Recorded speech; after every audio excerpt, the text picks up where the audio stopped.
Hi friends. Today I'm going to talk a little bit about, does faith require works? It's one of those age-old religious questions within our faith as Christians. Does faith require works? And the answer, the spoiler here, is yes, it does require works. Let's go right to the scriptures in order to be able to see that. In James 2. If you look at James 2, it's chapters 14 through 24, I think are important. James, he asks this question. He says, "What is good, my brothers and sisters, if someone says he has faith but does not have works?" If someone says that he has faith but does not have works. We all say that we have faith, but do our works demonstrate that? And then do our works make a difference in our lives and the lives of others? Let me give you an example of that.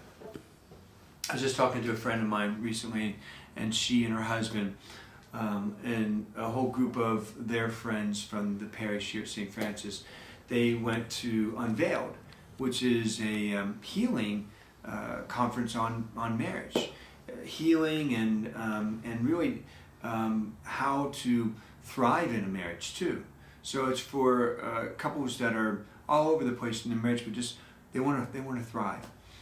And one of the exercises that they learned was how to identify one another's triggers, one's own triggers, things that set us off in a marriage, and off we go, into this big fight, this big argument. And then not just to identify, but what to do with those triggers, right? So they learned this exercise, and now they've been doing that over the next couple weeks, and I'm hearing back from some of them about the conference in general and all that they learned and how it's just changing their marriages and this particular exercise. Like when there's an issue, and this issue's right there in between them, right? Those type of issues, where the issue becomes at those moments more important than the marriage itself, more important than the other person, more important than us. And they will stop and recognize their triggers. They'll identify those triggers, what's happening inside of them. Then they will just take a minute to breathe and just look at one another and directly in one another's eyes. I know this almost kind of sounds a bit hokey, but after they do that, then they hold hands and they pray in Our Father, but they pray it very slowly and very intentionally. They're praying to their Father, our Father. And then after that, they take their finger and they bless their spouse in the name of the Father, Son, and Holy Spirit. And the other spouse blesses them. And then it just changes their disposition. It changes their attitude. It changes their approach. And now that issue is no longer here between them. The issue's over here. It's over here. It's been bracketed. It's not more important than the marriage, right? It's not more important than now. It's not more important than the other person. And then they're able to address that issue as needed. It can remain on the sideline because the marriage is what is most important to them. And then they can deal with that issue for a little while, and if they need to deal with it again, it's over there. They'll pick it up the next day or the next day, but it doesn't remain between them. It's just, I think, an excellent and relevant example of, does your faith have works? Like, in a relationship that's most important to you, are you finding works that work? Are you finding approaches, spiritual exercises? Are you looking for them, and are you putting them in place? Are you going to a conference like Unveiled or Healing the Whole Person in order to get at your triggers? And doing this, of course, in the context of faith.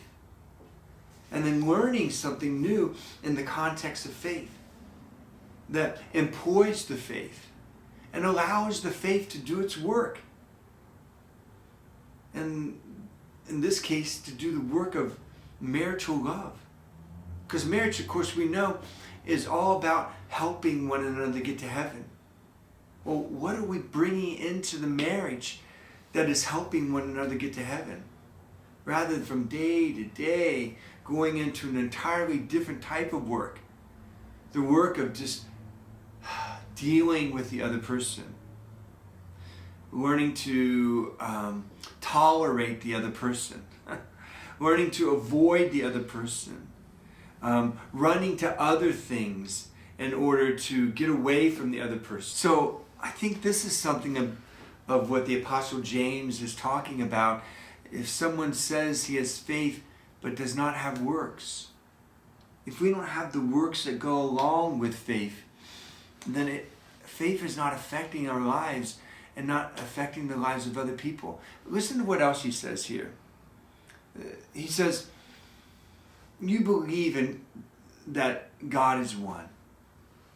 You do well to believe this, right? But then he says, even the demons believe that and tremble. What he's saying is this, is that the demons, they have faith in God. They do. They believe in God. There's no doubt in their mind that God exists. And here's another thing. They know God. They know a lot about God. They were angels once. They are immortal beings.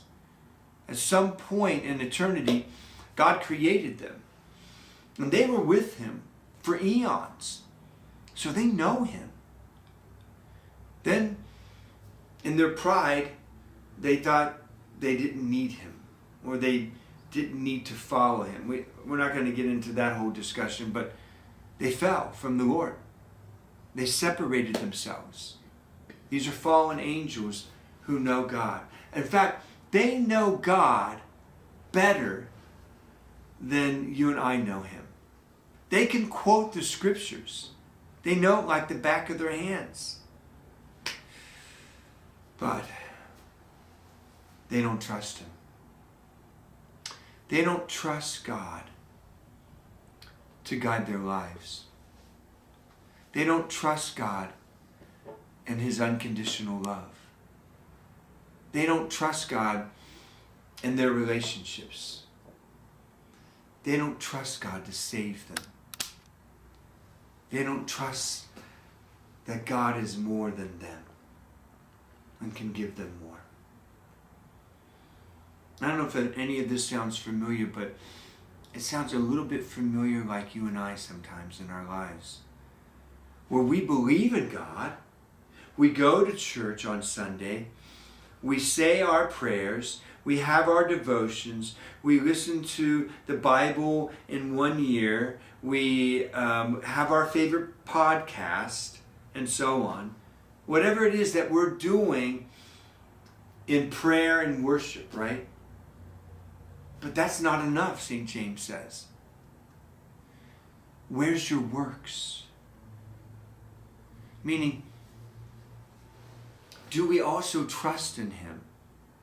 So much so, going back to the example of the husband and wife, that we entrust our spouse to the Lord. And then we do the work of being husband and spouse in the context of faith for the good of the other. And not only just for our good. So many times in relationships, we fight for ourselves and not for the other.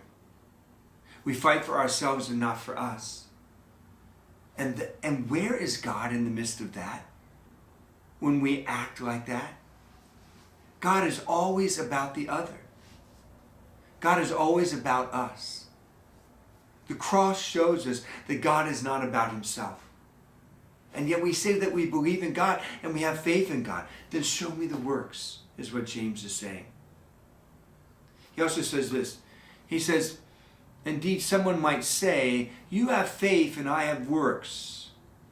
demonstrate your faith to me without works, and I would demonstrate my faith to you from my works. Wow, that's loaded. I mean, demonstrate your faith to me without works. Show me your faith. If your faith that you're going to show me is that you go to church on Sunday and you say your prayers at night and you read a little bit of the scriptures and you pray the rosary, show me your faith. Show me your faith. What are you showing me here? You're showing me that you pray, so you believe in God. You're showing me that you worship, so you're saying that He's worthy. That's what worship is, worthy, right? But show me your faith. Because here's the deal. Faith in God was always meant to transform us, to be the most effective force in our life for good, for change, for more, for better, for conversion, to become more and more a better version of the person that God created us to be. And it doesn't stop there. It's then for everyone else. More for them, conversion for them, transformation for them, love for them, freedom for them, respect for them. Not lording it over, not grasping, not taking from the other. Not fighting for ourselves, but fighting for them. Not winning for ourselves, but winning for us. That's what faith is supposed to be. And it can be. And I've met countless couples in my life who not just worship God, but take the efforts to go to the conferences, to go to counseling, to go to spiritual direction, to go to their parish priest, to be involved in adult faith formation, to be involved with discipleship endeavors. And why? So they can become better themselves? No, because their husband and wife, their mother and father, they're disciples who are meant to disciple others. That's faith. But if it is just what we have sadly reduced it to, me and God and my own little pursuits of prayer and worship, I think that's cutting at the heart of what St. James is talking about. Listen, this is what he says. Was not Abraham our father justified by works when he offered his son Isaac on the altar? You see, that faith was active along with his works. It's not just faith, and it's not just works, because if it's just works, it's just like social work, right? And over the years, I've known many social workers who are burned out because they didn't have the faith part. They had the desire to help part, which is good. You see that faith was active along with his works, and faith was completed by his works. Thus, Scripture was fulfilled that says Abraham believed God, and it was credited to him as righteousness, and he was called the friend of God. And here's the last part. See how a person is justified by works and not by faith alone. For just as a body without a spirit is dead, so also faith without works is dead. We can go our whole lives justifying ourselves as Christians and feeling justified simply because we go to Mass. Or let's say we don't go to Mass, right? And it's just Jesus and me, and I have this beautiful spiritual relationship with him. I'm spiritual, I'm not religious. So I don't need the religious part. I just need the spiritual part. I just need that feeling inside, and that thought and that belief in Jesus, and I'm good to go. And what St. James is talking about is that that's really only the faith part. But where are the works? Is your life transformed by that? And are you transforming the lives of other people? Not to yourself, and not just to be good people. That's not why we were put into this world, to be good people. We were put into this world in order to come to know, love, and serve God. Right? And in this, the knowing and the loving of God, we serve God by serving His will. And the reason why He sent His Son into this world, and the reason why we take His name Christ, Christian, is to be little Christ who go out and serve other people. And serve them not just in social work, but serve their souls, their minds, and their hearts, their hurts, their wounds, and their hopes, and their relationships, and their futures, all for Christ. All for His glory, all for their good, so that they may know His glory and live in His glory in this life. Not just be better people or nice people, right? That's a farce. My God, how much have we distilled down and reduced down and dumbed down the Christian faith? To think that we are in this world simply to pray to God on our own, be spiritual people, and be nice and good to people. Oh, that's so nice. I feel so warm and fuzzy, don't you? I'm sorry. Yeah. But it is a serious matter that St. James is talking about. Yes, yes, yes, we have to have faith. And yes, we have to have works. And yes, they have to be put together. And when they are, we're like that couple, or those couples that recently came to the Unveiled conference, where they came in good faith because they wanted to make their marriage more, better, Christ-like. And they went through all the exercises that they learned there, not just the teachings. And then they took those exercises and put them to work.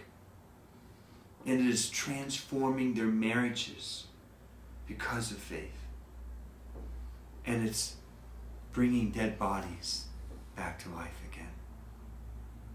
For just as a body without a spirit is dead, so also faith without works is dead.